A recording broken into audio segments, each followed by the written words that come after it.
Praise the Lord, precious people.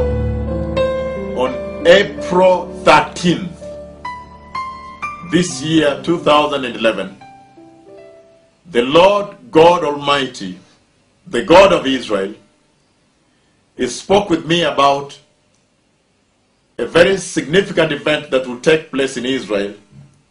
And I see Israeli Air Force, the Israeli aircrafts, leaving Israel and going very high up into the sky and striking the Iranian nuclear facility and destroying it completely. And I see the aircrafts coming back and reporting home, coming back to Israel very safe, returning home safe. Glory to God.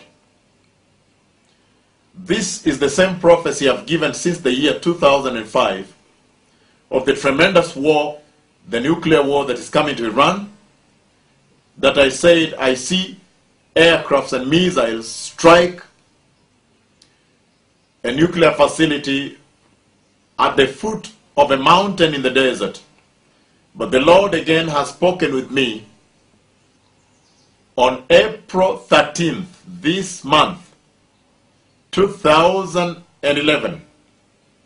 The Lord took me to Israel and showed me the top leadership in meetings. And then I saw the Israeli aircraft leave. And they struck Iran, the nuclear facilities, and then they came back home safe. Then the voice of the Lord said, "Pray for Israel." Precious people, time is over. Prepare the way for the coming of the Messiah. Let the nations of the earth repent and turn away from sin.